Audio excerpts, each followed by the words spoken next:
Bendecidos, somos el Centro Cristiano Familia de Fe. Esté atento a estas próximas palabras que sabemos que serán de bendición para su vida. Jesucristo es el Señor. Todos. ¿Qué tenemos que hacer cada vez que las puertas de la iglesia están abiertas? Darnos cita con el Señor.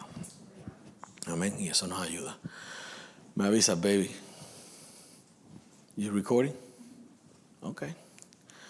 Vamos a orar, vamos a darle gracias al Señor. Padre, te damos gracias en esta noche. Te damos gracias por la revelación de tu palabra. Padre, este mensaje a las 7 iglesias, sabemos que cuando habla de la iglesia, habla de cada persona que haya confesado a Jesús como Señor y Salvador y ha creído en Él. Padre, nosotros hemos creído en ti. Y entendemos que este mensaje que tú comunicas a estas 7 iglesias es también para nosotros, Señor. Gracias, Espíritu Santo, por la revelación de ella. Recibimos en esta noche tu palabra con mansedumbre y te damos gloria y honra por lo que vamos a aprender. En el nombre que es sobre todo nombre, en el nombre poderoso de Jesús, y su iglesia dice un gran amén. Así que vaya conmigo a Apocalipsis capítulo 2. Y vamos al versículo 8 y aquí vamos a ver el mensaje a Esmirna. Ya vimos, como dijimos, el mensaje a la iglesia de Éfeso. Y es importante que yo podría seguir en esta iglesia de Éfeso y podría seguir hablando del primer amor y expandiendo, pero queremos ver las otras 6 iglesias y el mensaje. ¿Y cuál es mi oración? Que usted siga expandiendo en lo que usted ha recibido hasta ahora. Que usted siga estudiando, aunque ya estudiamos esa iglesia de Éfeso y le sacamos un poco de revelación, que usted siga estudiando todo esto que estamos compartiendo y usted continúe sacándole más revelación, porque sabemos que este mensaje es para nosotros. La palabra de Dios es para nosotros y esta es la revelación de Dios para su iglesia. Y en Apocalipsis capítulo 2, versículo 8, dice: escribe al ángel de la iglesia en Esmirna, el primero y el postrero, el que estuvo muerto y vivió, gloria a Dios. Dice esto: yo conozco tus obras y tu tribulación, tu pobreza, pero tú eres rico.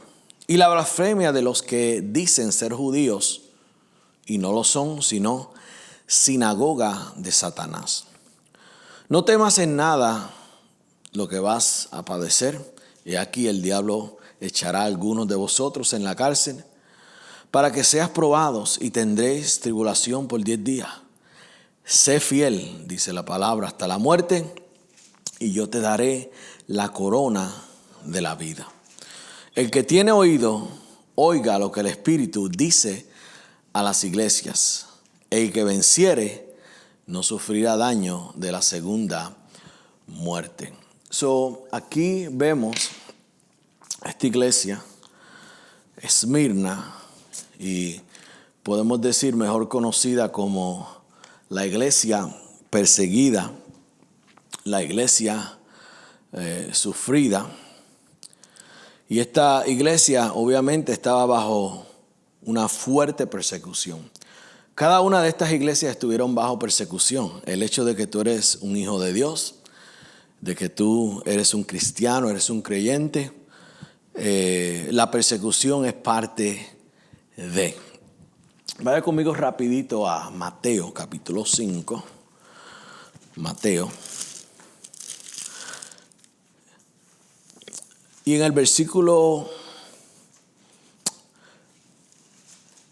10, vamos a ver, aquí vemos las bienaventuranzas de Jesús.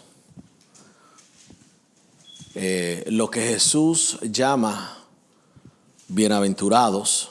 Él dice bienaventurados, dichosos, bendecidos son cada uno de estos grupos que él va a mencionar. Y sabemos que, ¿verdad? Tendría que leer comenzando en el versículo 1, pero quiero ir al versículo 10 porque eso identifica lo que vemos en esta iglesia de Esmirna. Le dije que era la iglesia perseguida, era la iglesia que estaba bajo una gran persecución, y eso lo vemos hoy en día. Y vamos a ver la persecución que ellos tenían. Y dice aquí en el versículo 10, dice: bienaventurados, dichosos, bendecidos los que padecen ¿qué? Persecución por causa de la justicia, porque de ellos es el reino de Dios. Así que pasamos persecución por causa de la justicia. Hemos sido justificados en Cristo Jesús. Él nos lavó con su sangre. Hemos sido hechos justos. El hecho de que somos justos, tenemos la justicia de Dios, porque dice que el que nos conoció pecado por nosotros se hizo pecado para que nosotros recibiésemos la justicia de Dios en él. Estoy hablando de 2 Corintios capítulo 5 versículo 21. Entonces dice aquí en el versículo 11: bienaventurados sois cuando por mi causa os vituperen y os persigan y digan toda clase de mal contra vosotros, mintiendo. Sabemos que hay persecución. Dice: gozaos y alegraos, versículo 12, porque vuestro galardón, ¿qué es? Dice que es grande en los cielos, porque así persiguieron a los profetas que fueron antes de vosotros. Y vamos a ver esta persecución que esta iglesia de Esmirna pasa, por la cual los creyentes también van a tener persecuciones. Y créame que la persecución no es un dolor de cabeza. Personas dicen: tengo una persecución, ¿qué te pasa? Yo tengo un dolor de cabeza. Eso no es persecución. Tengo un problema. Eso no es persecución. Problemas y persecuciones son cosas diferentes. Problema es que hiciste una mala decisión. La persecución viene por la palabra de Dios. Por eso no todos los creyentes están en persecución. ¿Por qué? Porque algunos no predican la palabra de Dios. Hay muchos cristianos que están en su closet.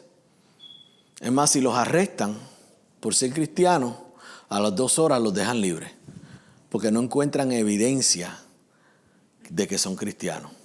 Dicen: pero este no es cristiano. Lo arrestamos porque era cristiano. ¿Dónde está la evidencia? No veo ninguna evidencia en este cristiano. Déjenlo fuera. O sea, hay evidencia. Así que cuando hablamos de esta iglesia, vemos la persecución, pero nos dice en el 12: gózate, alégrate. Porque tenemos que entender que nuestra vida, iglesia, no es aquí. La eterna no es aquí. Esta es que temporera. La importante es la próxima, porque esa es la eterna.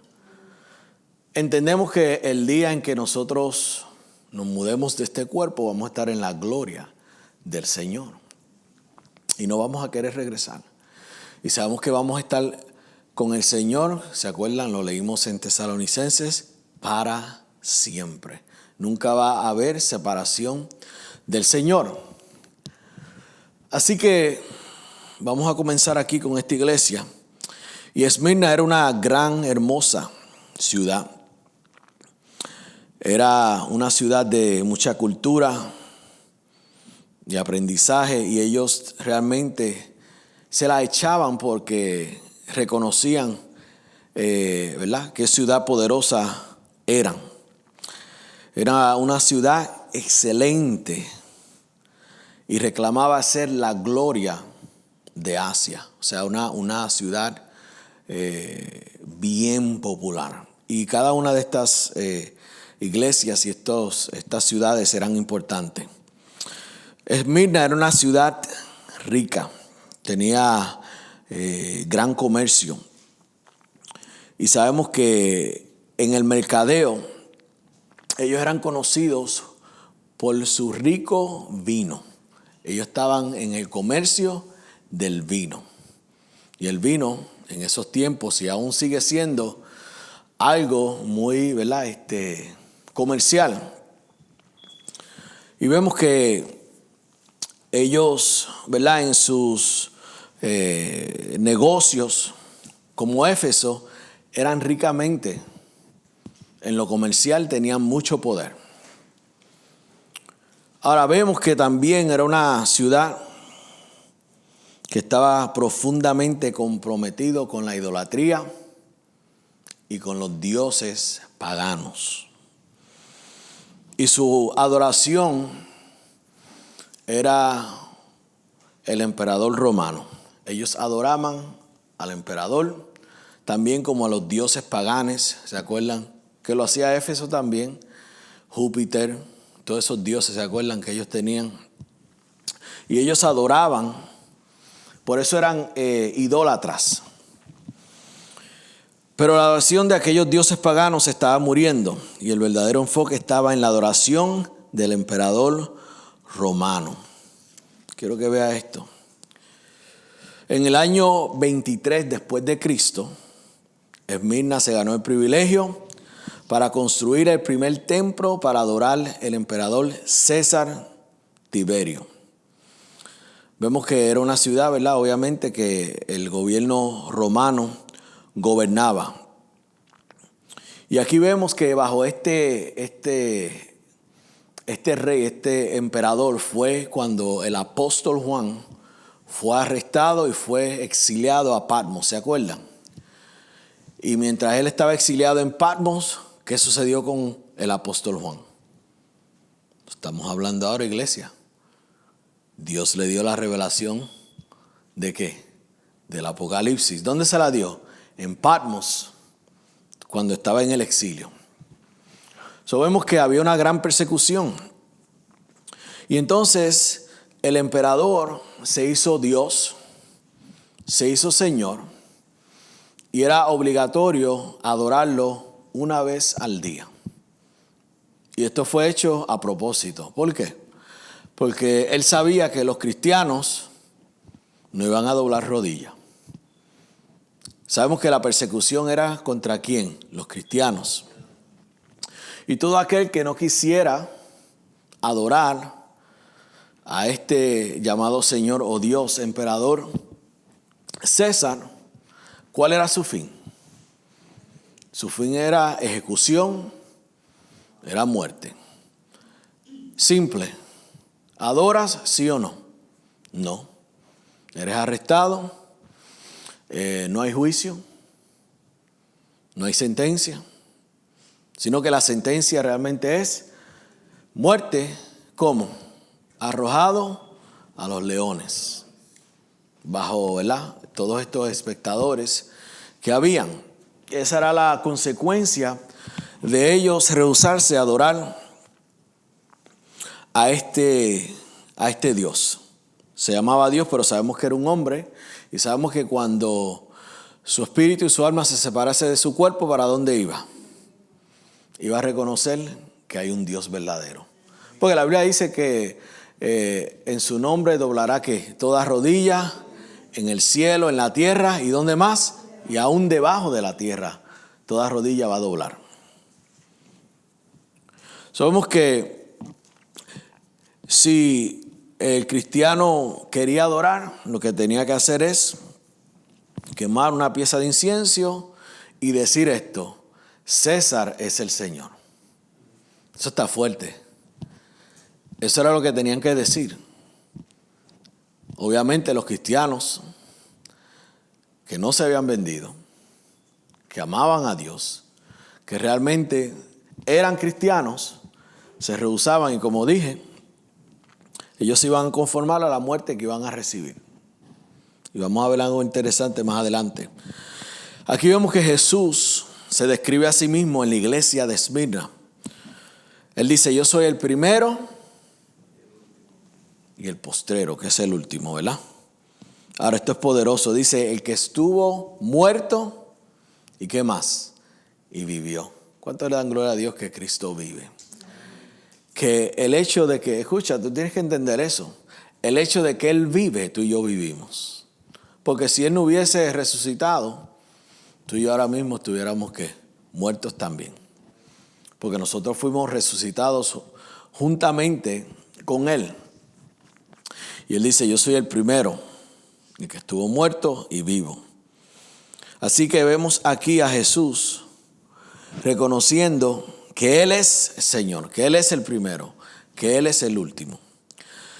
Dice que estuvo muerto y vivió. Jesús eligió este título de su aparición inicial hacia Juan, para recordarle, escucha, a los cristianos en el Misna, que ellos servían al Señor resucitado, victorioso sobre la muerte. Entendemos que a Jesús la muerte no lo pudo detener y no puede detener a su pueblo. ¿Qué le estoy diciendo?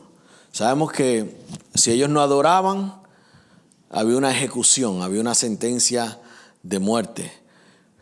Pero ¿cuántos entienden que los que están en Cristo no mueren? Porque vamos a ver la recompensa al final. ¿Sabe? Hay personas que le tienen temor a la muerte.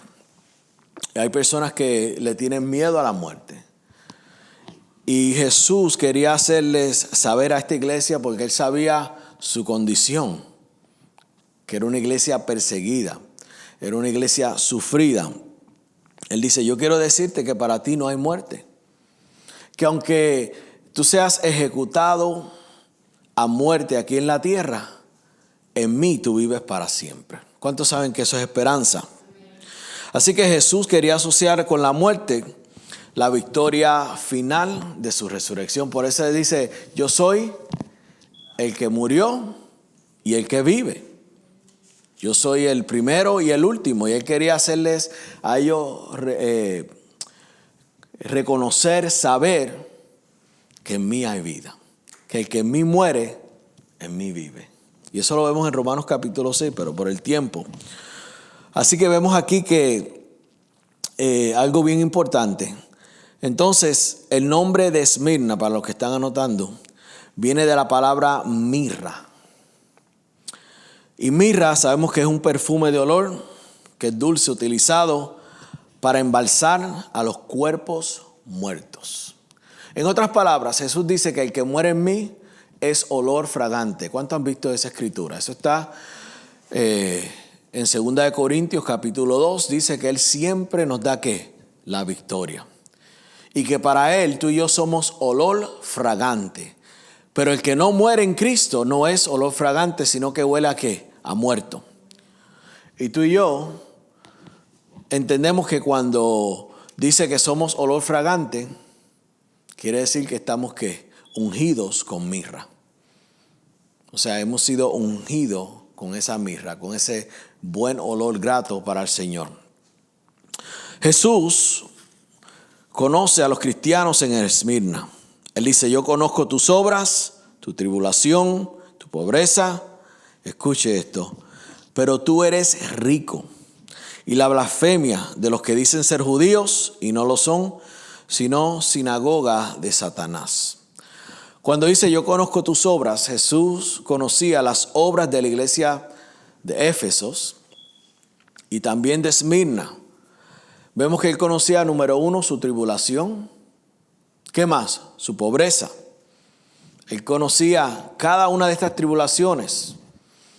Y vemos que Él está viendo, las personas no se dan cuenta, pero Él estaba viendo todo esto que estaba sucediendo en esta iglesia. ¿Cuántos saben que Jesús está viendo todo lo que está ocurriendo en tu vida? Jesús conoce todas las cosas y hay que despertar a eso. Y Él conocía todo esto que estaba sucediendo en esta iglesia. Y Él sabía y Él conocía todo esto y lo conocía por experiencia. ¿Fue Jesús perseguido? ¿Pasó Jesús por tribulación? ¿Fue Jesús sentenciado y dado a muerte? Claro que sí. Así que Jesús, ¿quién más para fortalecer esta iglesia? Un Jesús que había pasado por persecución, sentenciado. Dice, bienaventurados aquellos cuando digan toda clase de mentira, mintiendo, porque de ellos es el reino de los cielos. Así que vemos esto. Cuando habla de pobreza, vemos que Esmirna, fíjate, era una ciudad próspera. Pero fíjate, los cristianos allí eran pobres. Y tú dices, si Esmirna era una iglesia o una ciudad próspera porque ellos eran pobres. Vemos ahí que hoy sucede lo que en ese tiempo estaba sucediendo. ¿Cuántos saben que ahora, por ejemplo, si tú tienes una panadería, y esto yo lo vi en las noticias hace poco, y tú te rehusas a hacerle un bizcocho a dos hombres que se van a casar porque tú no estás de acuerdo, ¿verdad?, con esa doctrina, ¿qué te hacen? Dicen, o le haces el bizcocho o te cerramos la panadería. Hemos visto eso. Hemos visto a un artista que se han ido en contra de lo que está establecido, y cuando comienzan a quitarle los contratos, salen en la televisión y entonces, ¿verdad?, piden perdón o disculpas por la posición que ellos habían cogido antes, porque saben que tiene que ver con ¿qué? Con el dinero. Y entonces hoy en día vemos, ¿verdad?, que le quieren quitar a las iglesias. ¿Qué le quieren quitar?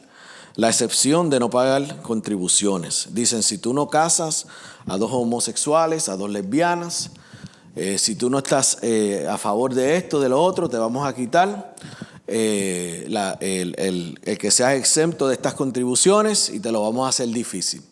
Sabemos que la fe cristiana, no quiero decir religión porque no somos religión, es la más perseguida en el mundo. Tú no ves esa persecución contra los musulmanes, contra los budas, contra los hindús. Aún no lo ves con los testigos de Jehová, con los mormones no los ves, porque ellos no están por ahí pregonando la verdad, obviamente. Lo que ellos pregonan es una mentira. Ustedes sabían eso, ¿verdad? Que los testigos de Jehová no creen en Jesús, los mormones no creen en Jesús. Y si tú no crees en el Hijo, no tienes al Padre. Nadie va al Padre si no es por el Hijo. Jesús es el camino, la verdad y la vida. Entonces ellos te hablan de Jehová. Ellos te hablan de Jehová y te hablan de Jehová. Y te hablan de la vida cotidiana y cuán bueno es Dios y todo eso. Pero ¿cuántas personas dicen yo creo en Dios? Pero es diferente cuando le dices tú crees en Jesús. Dice, sí, yo sigo a Dios. No, pero tú sigues a Jesús. Hay una gran diferencia, porque el nombre que salva, escucha, no es Dios. ¿Cuál es el nombre que salva? Jesús. Sabemos que Él es Dios el Padre, pero el que salva es Jesús, quien pagó el precio. Y Él nos lleva a Dios Padre. Entonces vamos a entender que ellos eran pobres porque tenían una persecución económica. Y Él le dice aquí, ¿están conmigo? Él conocía la pobreza porque ellos eran, podemos decir, asaltados o los echaban de sus trabajos. Por ejemplo, decían, ese es evangélico. Pues vamos a empezar por ese. Vamos a desemplear a ese. ¿Entiendes? La persecución económica. Y vemos que ellos estaban pasando por eso. No podían conseguir trabajo porque eran evangélicos o eran creyentes. Deja cambiar eso. Y entonces vemos que esa persecución. Y el Señor le dice, aunque tú eres pobre en lo que, en lo material, tú eres rico. ¿Por qué? El que tiene a Cristo es rico. Así que vemos que aquí ellos, y cuando dice ahí pobreza, la palabra ahí es menesteroso.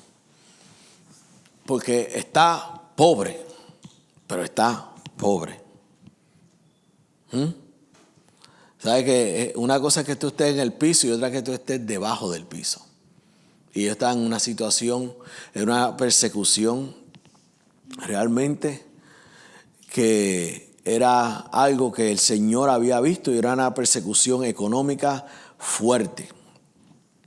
Pero Él lo sabía. ¿Cuántos saben que Dios conoce todas las cosas? Y aún en día esto lo vemos en contra de los cristianos. Vemos que Él dice, yo conozco también la blasfemia.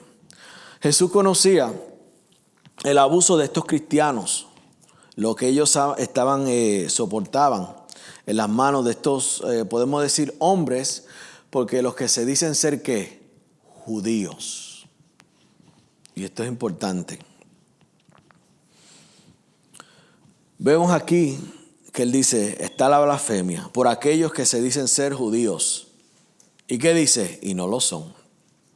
Tenemos que entender esto, que ¿quién es el pueblo de Dios? Debe saber, yo soy pueblo de Dios. ¿Usted es pueblo de Dios? Yo soy pueblo de Dios. Amén. Entonces dicen que había una persecución también en cuanto a la religión. ¿Qué practican los judíos? El judaísmo, ¿sí o no? Entonces, que tiene que ver con las leyes de Moisés, nada con la gracia. Y vemos que había persecución. Y dice, ellos se llamaban que judíos y no lo son. Si usted va a la Biblia en Gálatas, es más, se lo voy a buscar, vaya conmigo a Gálatas.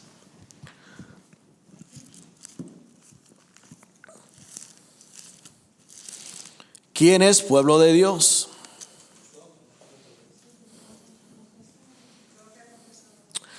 Gálatas 6.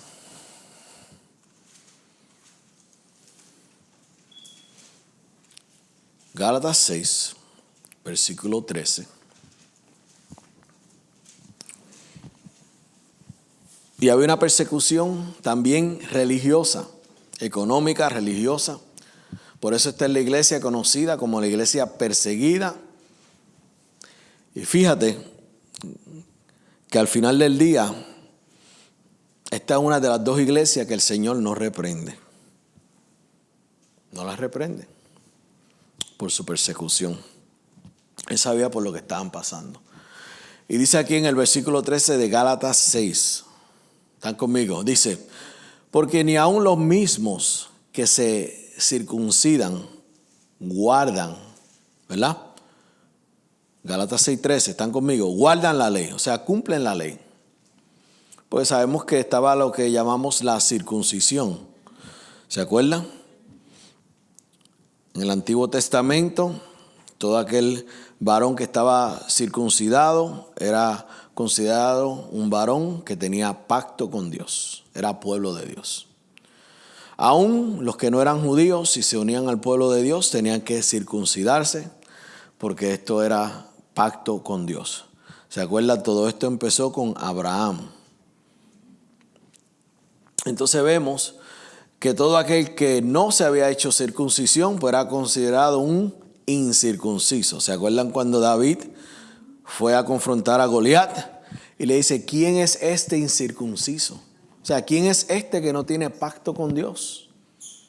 Jehová de los ejércitos lo va a derrotar.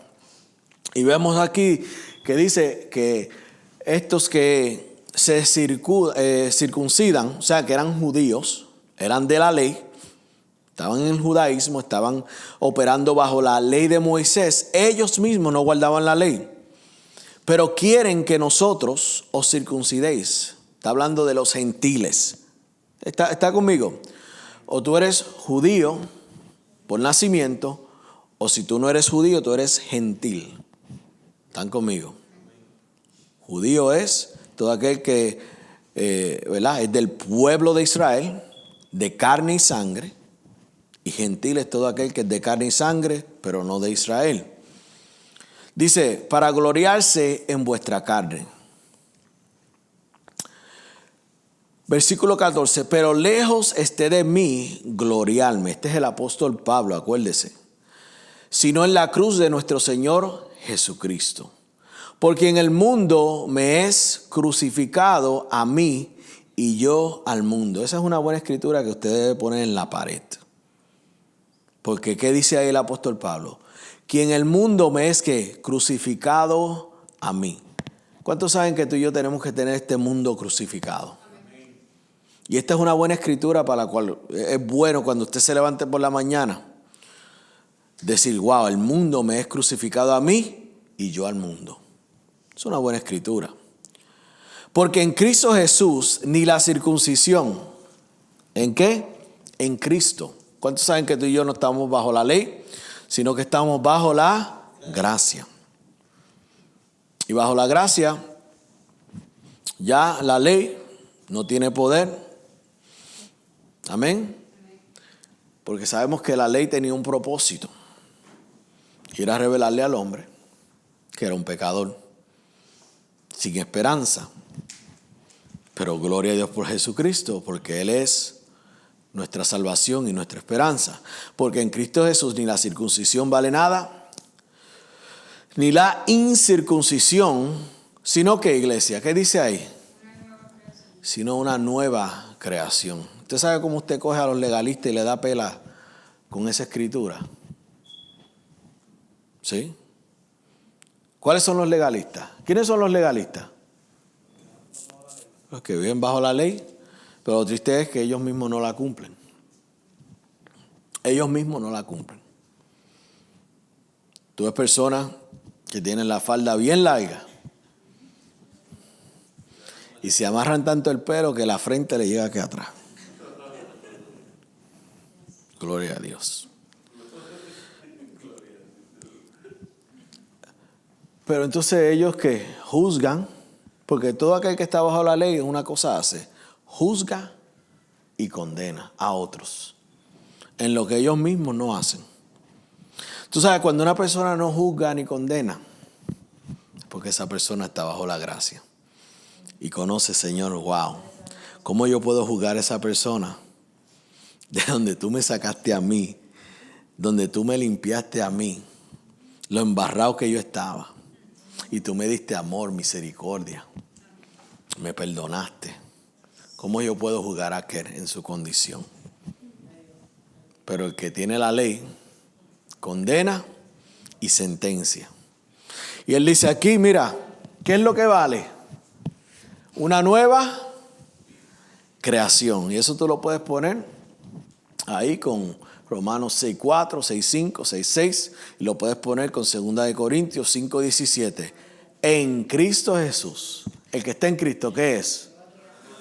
Una nueva criatura. ¿Y qué dice? Las cosas y todas son hechas. Por eso nosotros le damos duro a esa escritura, porque en Cristo Jesús todas las cosas viejas pasaron y todas son hechas nuevas. ¿Y qué dice ahí el apóstol Pablo? Bajo la unción, la dirección del Espíritu Santo. ¿Cuántos saben que eso lo dijo el Espíritu Santo a través de Pablo? Así que eso es palabra de Dios. Y esa misma palabra que Dios dijo en ese momento está vigente ahora, porque la palabra de Dios, ¿qué dice? Dice que la tierra, los cielos pasarán, pero mi palabra, lo que Dios dijo ahí es para ahora. Así que lo que vale ahora es una nueva creación. Dice, y todos los que anden conforme a esta regla, paz y misericordia sea a ellos, ¿y qué más? Y al Israel de Dios. Así que cuando tú confiesas a Jesús como Señor y Salvador, tú vienes a ser el Israel de Dios. O en otras palabras, tú eres el pueblo de Dios. Sabemos que esta iglesia está teniendo persecución económica y persecución religiosa. ¿De quiénes? De los que se llaman ser judíos y no lo son. ¿Por qué el Señor dice que ellos son judíos pero no lo son? Porque no han nacido de nuevo. Y sabemos que en un momento dado, ¿se acuerdan? El rapto, hablamos de todo eso. En un momento dado, en la tribulación, el pueblo de Dios de Israel va a estar aquí. Ellos van a pasar por la tribulación, pero Dios los va a guardar en medio de esa tribulación. ¿Por qué? Porque Él dijo en su palabra que Él iba a guardar un remanente de su pueblo. Porque hoy en día usted va a Israel y ellos lo que leen es el Torá. Son los primeros 5 libros de la Biblia. Ellos no conocen el Nuevo Testamento. Ellos están operando bajo la ley. Eso es lo que ellos conocen, el Torá. Son los primeros 5 libros de la Biblia. Y yo conocí una dama Es más, estuvimos ahí, ¿te acuerdas, Roberto? La dama que conocimos en Pittsburgh, que era judía, que fue al servicio de Billy Burke. Y cuando yo oí a esta mujer hablar, dije, wow. Ella dice, nosotros le damos gracias a Dios por todo. Y por todo es por todo. Cogen una manzana, gracias Señor. Se levantan, gracias Señor. Se ponen el pantalón, gracias Señor. La camisa, Señor. Dice, por lo menos debes decir gracias Señor. Por lo menos 150 veces al día. ¿Quién cuenta 150 veces aquí? Pero ellos están bajo ¿qué? Ahora, cuando ella estaba hablando, yo sentí el poder de Dios y la unción y el poder de Dios en esa mujer. Aman a Dios. Y ella estaba, ¿verdad? Estaba allí porque ella estaba viendo el poder de Dios, los milagros. Y es algo nuevo para ellos. Porque para ellos es Jehová, Yahweh. Pero ahora están conociendo a Jesús. Y mientras ella hablaba y me contaba, ¿verdad?, de su cultura y todas esas cosas, el poder de Dios, se sentía la presencia del Señor. Porque era una mujer sedienta y hambrienta. Pero vieron esto conmigo. Así que, ¿quién es pueblo de Dios? ¿Quién es el Israel de Dios? Todo aquel que ha confesado a Jesucristo como Señor y Salvador. Dice Pablo, lo que vale ahora es una nueva creación. ¿Cuánto le dan gloria a Dios que usted es una nueva creación? Aleluya. Sabemos que ellos eran judíos de raza y tienen su lugar delante de Dios, como le dije. Pero ellos no son los judíos espirituales delante de Dios. Tú y yo lo somos. En un momento dado Dios va a bregar con su pueblo judío. Ahora, yo conozco que en medio de este tipo de aflicción le dice Dios a la iglesia. Es fácil pensar que Dios te ha olvidado. Pero ¿cuántos saben que Jesús conoce todas las cosas? Él dice, yo conozco. ¿Y cuántas personas en un momento dado piensan que Dios se ha olvidado? ¿Cuántos saben que Dios no tiene Alzheimer's? A Dios no le patina el coco. Sino que Dios conoce que todas. Una de las cosas que tenemos que entender es que Dios, ¿cuántos están conmigo de que Dios ve todo? En un momento dado esto me impactó, porque en este mundo físico, por ejemplo, yo lo estoy viendo ustedes ahora aquí, pero si usted se pone detrás de esa pared, yo no lo veo. Y usted se puede esconder y hacer lo que le dé la gana. Y yo no lo veo. Nadie lo ve.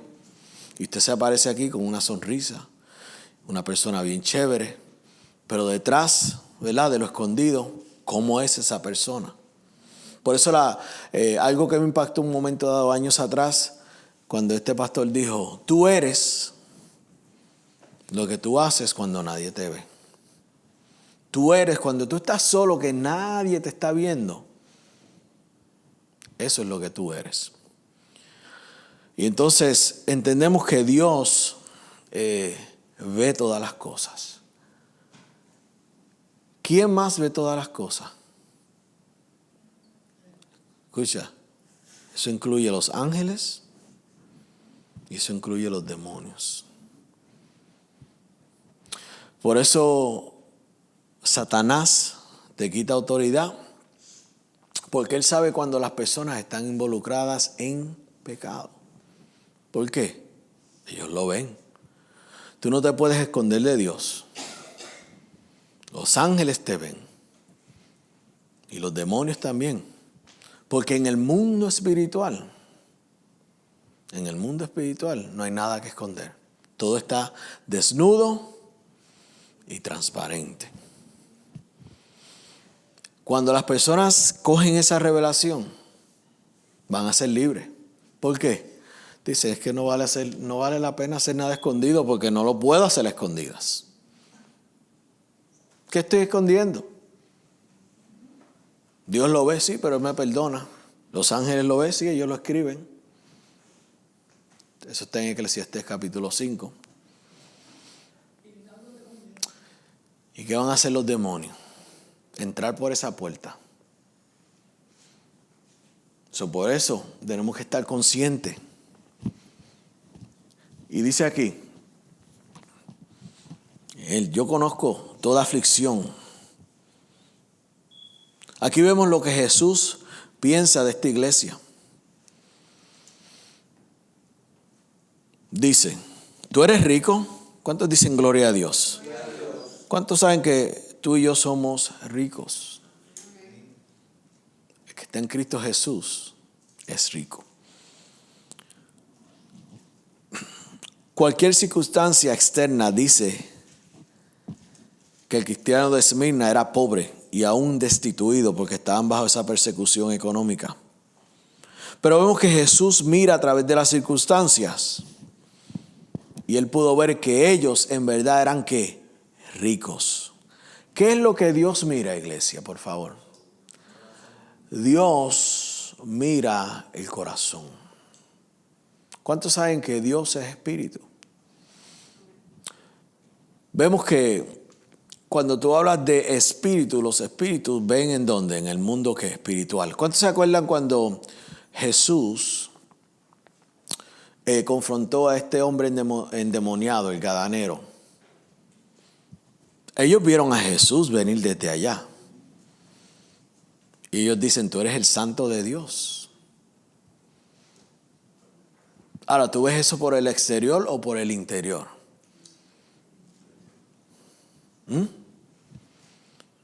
¿Quién te sella a ti?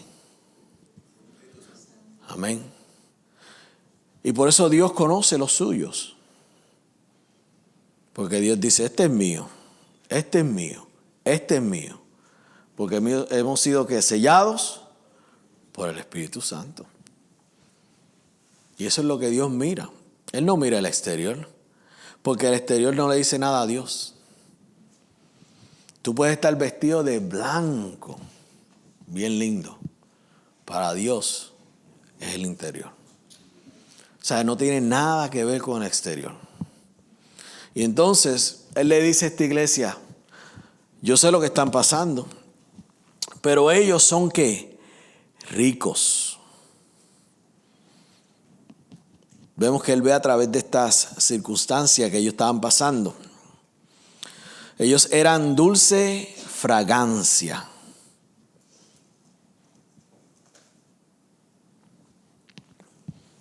Aunque eran pobres en lo material, eran ricos en Cristo Jesús. Vemos que, ¿qué pensaba Jesús de ellos? Que eran ¿qué? Ricos. ¿Eso es lo que piensa Jesús de ti? Claro que sí. ¿Qué está mirando Dios? Corazón. Y el que está en Cristo Jesús es rico. Él no está mirando tu condición exterior. Porque tu condición exterior no tiene nada que ver. Porque hay personas que en su condición exterior son que ricos y para Dios son que pobres, porque no tienen a Cristo. Lo más que le interesa a Dios es tu condición que interior. Por eso Él dice, amado, yo deseo que seas prosperado en todas que las cosas, que estés en salud, así como prospera que el interior es lo más importante para Dios, porque Él sabe que cuando tú eres rico en el interior,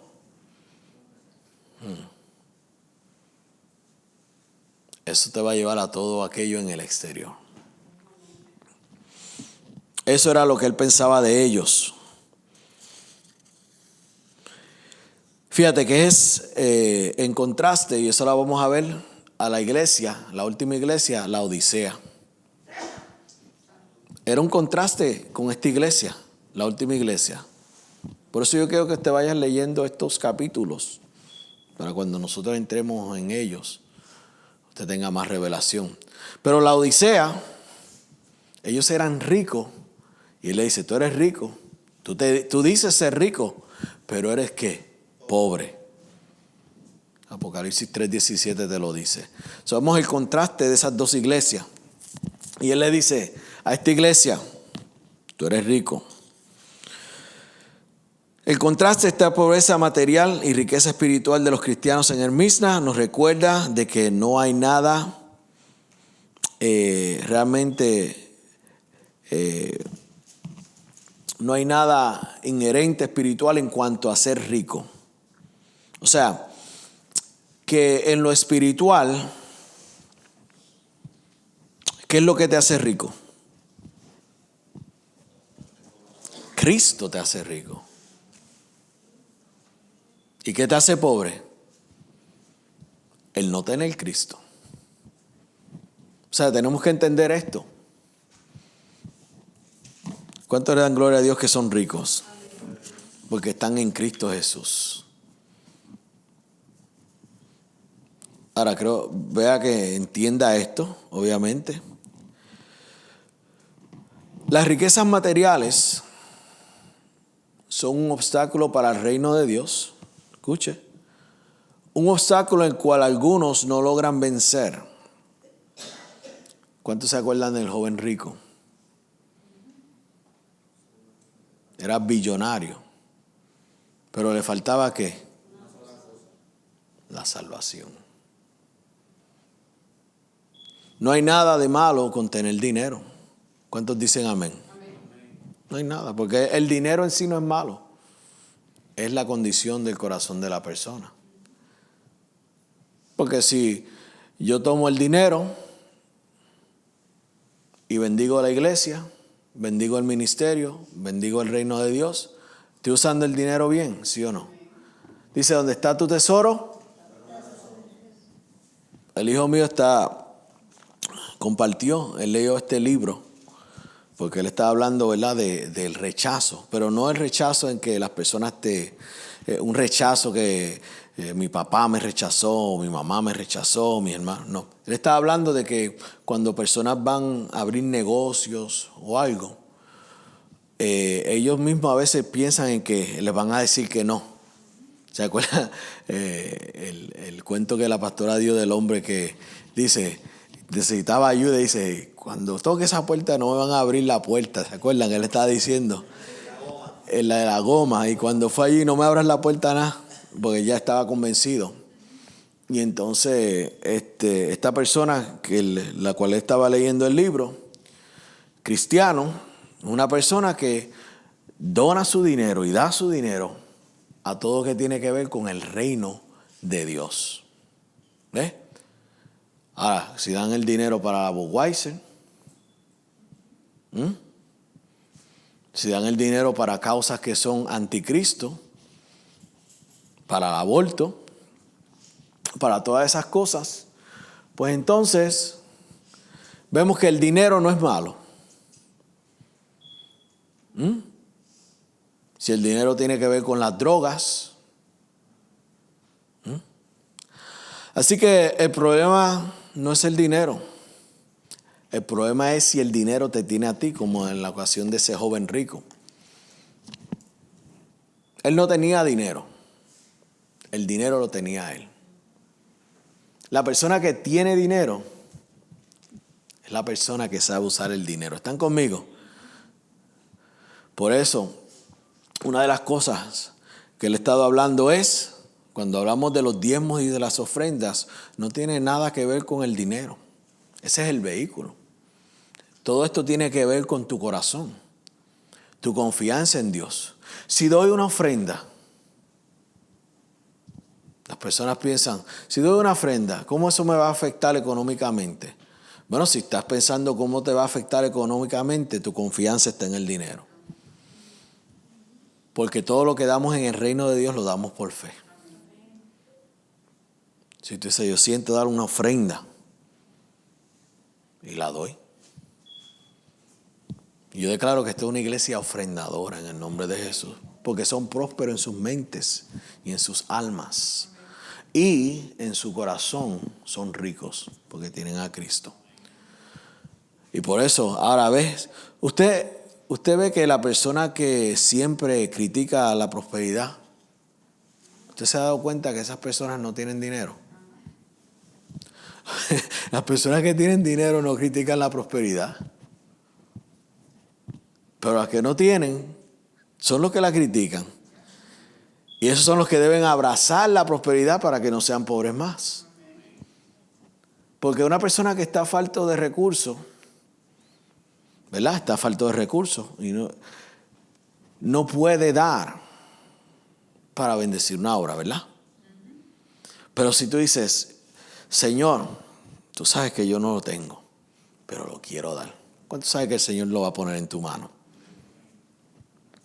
Ahora, pero la persona que no lo tiene y critica la prosperidad, ¿tú crees que Dios le va a dar algo? No. ¿Queremos llegar a ese lugar de prosperidad donde somos canales de bendición? Claro que sí. Yo no sé tú, pero yo quiero llegar a ese lugar donde podemos sembrar y suplir necesidades. ¿Están conmigo? En el nombre de Jesús.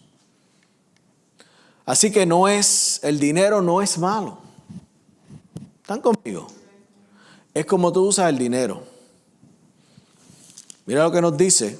Y todo eso, el Señor confirma su palabra. Vaya conmigo a Timoteo. Porque aquí vemos, por eso cuando tú lees la Escritura, tú tienes que leer la Escritura. Y no podemos ser como el mundo y tener fake news. ¿Entiendes? Escoger la porción que queremos, pero no queremos decir la porción completa. Porque tú tienes que leer antes y después del versículo. ¿Están conmigo?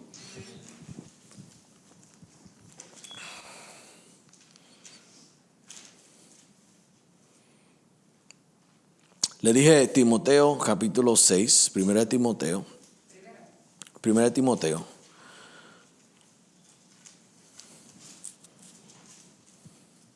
Versículo 6 dice, pero gran ganancia es la piedad. Y sabemos que eso es godliness, eso es una persona que anda y vive, respira a Dios. Dice, acompañada de contentamiento. Porque nada hemos traído a este mundo. ¿Alguien puede decir amén? Y sin duda, ¿qué? Nada puedes, ¿qué? Nada. Así que teniendo sustento y abrigo, estemos contentos con esto. Porque los que quieren, ¿qué? Enriquecerse, caen, ¿qué? En tentación y lazo. Y en muchas codicias necias y dañosas, que hunden a los hombres en destrucción y perdición. Pero aquí va a explicar por qué estas personas quieren enriquecerse. Hay una diferencia entre la prosperidad y el querer enriquecerse, ¿verdad? Porque ¿cuántos saben que Dios conoce el corazón? Si el Señor dice que Él se goza en la prosperidad de sus hijos, ¿el Señor se goza, sí o no? Hermanos, estamos hablando, ¿verdad?, de esta iglesia de Esmirna, perseguida. Dice, porque raíz, ¿qué dice ahí? De todos los males es el amor al dinero. ¿Cuántos saben que Jesús nos habla eso mismo en Mateo capítulo 6? 25 dice, donde está tu tesoro, dice, no puedes amar a dos señores, o amarás al dinero o amarás a Dios, pero ama a Dios con tu dinero. ¿Por qué es amar a Dios con tu dinero? ¿En dónde está tu confianza? En Dios. Por lo cual, si tu confianza o tu amor es en Dios, tú le sirves a Dios con lo que Él te ha bendecido. Y eso le demuestra a Él la confianza que tú tienes en Él. ¿Sí o no? Porque la forma en que Dios prueba el corazón, ahí mismo lo dice, todo esto se une junto. 2 Corintios 8, Pablo lo dice, que Él siendo rico, se hizo pobre para que tú fueses enriquecido, ¿qué? En todas las cosas. Y él dice, y esto se lo estoy diciendo, porque esa iglesia de Corinto iba a dar una gran ofrenda. Y él dice, Dios va a probar la posición de tu corazón por medio de esta ofrenda. ¿Cuántos saben que Dios ve todas las cosas? Lo dijimos. Así que antes de tú dar la ofrenda, ya Dios vio tu corazón.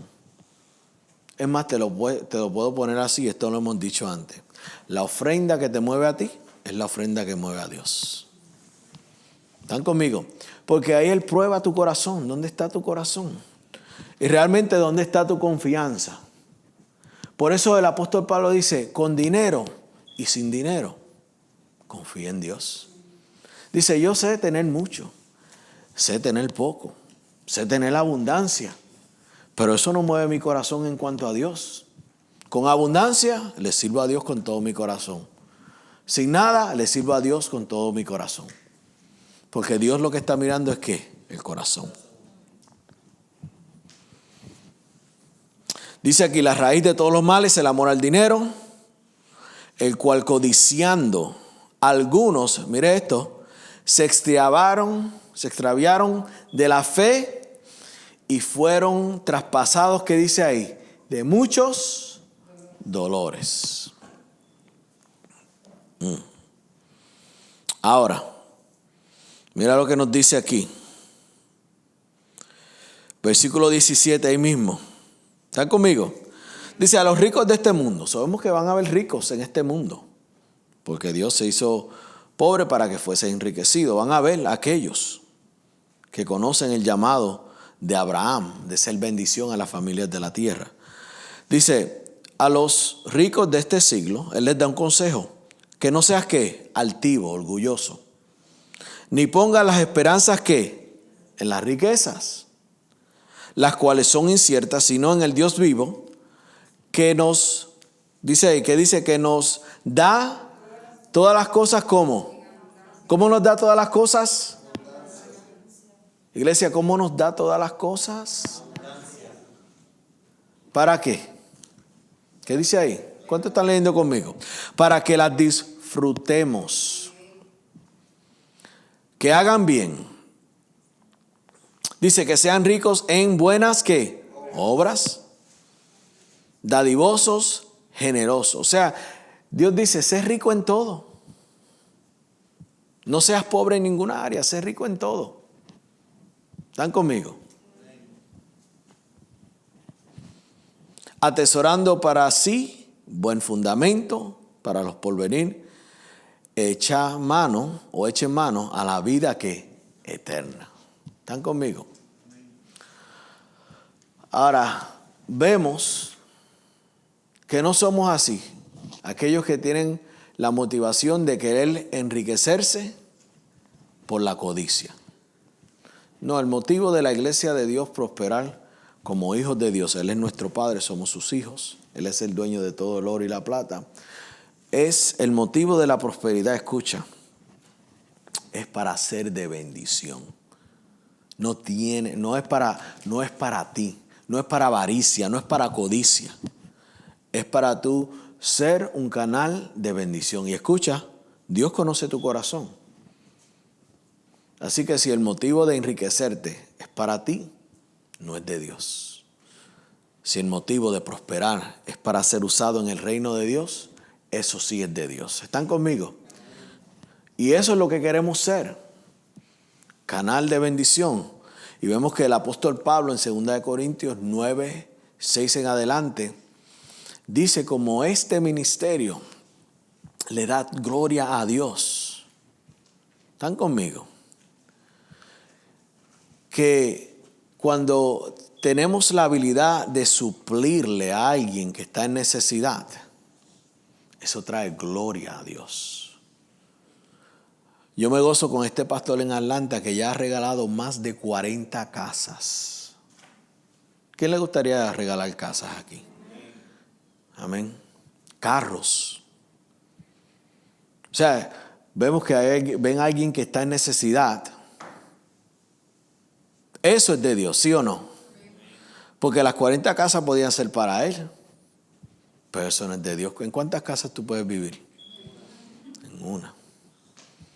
Pero vemos que él recibió el llamado de Abraham, ser de bendición a las familias de la tierra. Y por eso las personas que critican la prosperidad no conocen el motivo de.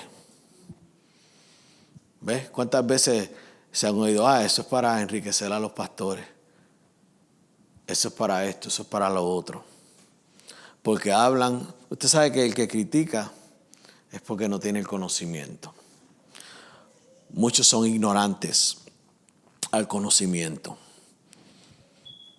Ahora, esta iglesia, sabemos que la persecución era económica. ¿Lo vieron? ¿Sí o no? O sea, vemos que si tú eres cristiano creyente, le vamos a dar las finanzas tuyas. No te vamos a dar empleo, te vamos a tumbar la compañía. Pero ¿cuántos saben que Dios conoce todo eso? Y rapidito. Lo que Jesús quiere que hagan los cristianos de esta iglesia. No temas en nada lo que vas a padecer. ¿Qué dice Dios? No temas. Dice, aquí el diablo echará a algunos de vosotros en la cárcel para que seas probados y tendrás tribulación por 10 días. Dice, ser fiel hasta la muerte y yo te daré ¿qué? La corona de la vida. ¿Qué le dice Dios primeramente? No temas. Dicen que hay un no temas por cada día que tú vives en la Biblia. No temas. ¿Qué le dice, verdad, a este hombre, a este varón, que su hija había muerto? No temas. Amén. No temas, no temas, no tengas miedo. Confía. Por eso él dice ser fiel. La persona que es fiel es la persona que confía. ¿Está conmigo? Y él dice, no temas. Deja de tener miedo. Y sabemos que ellos estaban bajo una persecución. Y él sabía que esa persecución podría traer ¿qué? Temor. Y sabemos que el temor viene por medio de la desconfianza. Y él dice, confíen, no teman, dejen de temer. Yo sé que la persecución es fuerte. Y le dice, el diablo echará a algunos de vosotros en la cárcel. ¿Quién viene a matar, hurtar y destruir? Pero ¿quién viene a darnos vida y vida en abundancia? Y vemos que él dice, mire, ustedes serán echados en la cárcel por 10 días. Por 10 días. O sea, ¿qué quiere decir? Que van a venir en contra de ti. Pero solamente por 10 días van a prevalecer. ¿Por qué? Porque no van a poder más. Hay personas que están pasando por un momento difícil, pero tranquilo, tiene su fin.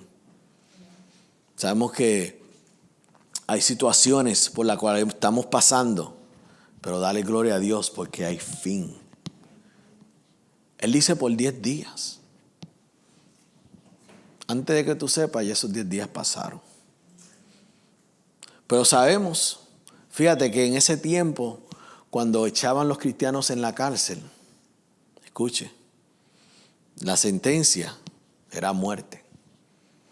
O sea, en ese tiempo, cuando las personas escogían ser cristianos, y el cristiano es, yo creo en Dios, confieso a Jesús como Señor y Salvador, ellos tenían que saber y entender que podría haber muerte. Pero sin embargo, ¿cuántos saben que eso es fe? Porque si ellos sabían que podía haber muerte, aún ellos reconocían el poder de la vida eterna. Él dice, de esta vida me voy y empiezo la otra. ¿Sí? Porque tenían que estar ¿qué? Convencidos de su fe en Jesús y de la vida eterna. ¿Cuántas personas si le dicen, mira, si te conviertes a cristiano, puede que haya muerte en el campo de batalla? ¿Cómo? No, mejor yo me quedo acá. Pero ellos estaban convencidos, ellos escucharon el mensaje que transformó su corazón. Y por eso el Señor, ¿qué? Los cuidó bajo la persecución. Pero conocían lo que había dicho Pablo. ¿Cuántos se acuerdan lo que dijo Pablo? Para mí, el vivir es Cristo y el morir, ellos estaban convencidos. Por eso, Pablo dice, me quedo aquí por ustedes, pero yo me quisiera ir. El día más glorioso de Pablo fue el día de su muerte. Él anhelaba ese día irse con el Señor. ¿Cuántos dicen gloria a Dios?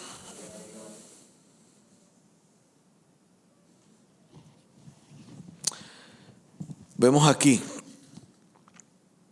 cuando habla de la tribulación, esto no significa la tribulación de los 7 años. Esto significa, ¿verdad?, que van a haber momentos que difíciles. ¿En quién tú vas a confiar en el momento difícil?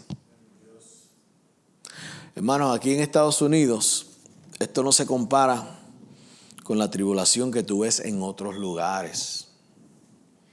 Si tú te vas al Medio Oeste, el hecho de que tú eres cristiano te puede costar la cabeza, literalmente. ¿Cuántas personas en el Medio Oeste son perseguidos por los musulmanes que predominan esa área? Pero dicen que ellos, es más, si tú eres un musulmán y tú te conviertes a cristiano, tú has puesto tu vida en muerte. Ellos mismos te dicen, tú estás muerto y tienes que huir corriendo, porque si no lo haces, ahí mismo te ejecutan. O sea, para ellos, fíjate, pero si un cristiano se convierte a musulmán, que yo diría realmente nunca fue cristiano, vemos que los cristianos no persiguen y matan, ni forzan o obligan a la gente a convertirse. Pero tú ves que estas religiones lo que hacen todo es por obligación. Dios es un Dios de amor y de misericordia. Y vemos que esta iglesia era la iglesia perseguida. Ellos pasaron por situaciones, fueron perseguidos por los romanos, por los musulmanes, por toda esta gente. Pero Dios le dice algo bien poderoso y quiero ir ahí. Vaya conmigo, están en Apocalipsis. Con esto vamos a cerrar.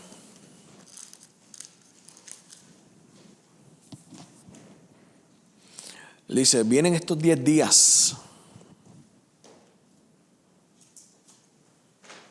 Dice, sé fiel hasta la muerte. Y yo te daré, ¿qué? La corona. Sé fiel. Sé fiel. Sabemos que hay 2 tipos diferentes de corona en ese tiempo. Estaba la corona que se ponía un rey. Y entonces también estaba una corona que era hecha de hojas, que era la recompensa que recibía un atleta cuando ganaba ese evento. ¿Se acuerdan? Que los griegos tenían lo que llaman las Olimpiadas hoy en día. Y el que ganaba lo coronaban, una corona de hojas. Y era considerado el campeón. Sabemos que la corona que se le pone al rey era una corona que pesada, de oro. Tenías que cuidarla, protegerla, guardarla. Y decían que a los 10 minutos de tú tenerla puesta, te daba dolor de cabeza. La corona que el Señor está hablando ahí es la corona de campeón. Y Él dice, estos que son fieles hasta la muerte, estos son mis campeones. Por eso el Señor dice que tú y yo somos más que vencedores por medio de aquel que nos amó. Amén. Y cuando habla de esa corona, dice, ustedes son mis campeones, porque ustedes han sido fiel hasta la muerte. ¿Qué significa para ellos? Gran privilegio. gran privilegio, porque ellos conocían el significado de lo que era una corona especial. Ellos entendían que esa era la corona de la vida. Mira lo que dice aquí, esto es poderoso. La corona de la vida. Pablo dice, no dejes que nadie robe tu corona. En otras palabras, no eches a perder la vida eterna, la corona de la vida. ¿Cómo tú y yo podemos echar a perder esa corona? Cuando entramos en infidelidad con Dios. Y ser infiel a Dios es rechazar a Dios. Es realmente ser infiel es poner a Dios en segundo lugar. El que es fiel tiene a Dios primero. Por eso Santiago dice, adúlteros. Dice aquellos que están más enamorados del mundo y de otras cosas. Por eso tú y yo le damos el lugar a ¿quién? A Dios. Hablamos que Dios, ¿se acuerdan? Los matrimonios, cónyuge, hijos, y después viene el resto. Así que Dios es primero. Dios es primero. Dice, el que tiene oído, oiga lo que el Espíritu dice a las iglesias. El que venciere no sufrirá ¿qué? Daño de la segunda muerte. Eso es muerte eterna. El que venciere ¿qué? La infidelidad. Porque le está hablando a esta iglesia. La iglesia de Éfeso era el que venciere. El que no se queda frío. El que se enciende para el Señor. El que no deja el primer amor. El que regresa a ese primer amor y se calienta para el Señor, este será recompensado. Este comerá del árbol de vida que está en medio del paraíso. Y a esta iglesia le dice, el que venciere ¿qué? La infidelidad. Él dice, sé fiel hasta la muerte y yo te daré la corona de la vida. Así que la importancia de serle fiel a Dios. Amén. Eso quiere decir que no vamos a adulterar ni vamos a fornicar en el espíritu, sino que vamos a ser fiel a Dios en el nombre de Jesús. ¿Están conmigo? Con eso nos ponemos de pies. Gloria a Dios. Somos el Centro Cristiano Familia de Fe. Para más información nos puedes escribir a la 85 de la Palm Street, Rochester, New York, 14615. Jesucristo es el Señor. Les bendecimos en el nombre poderoso de Jesús.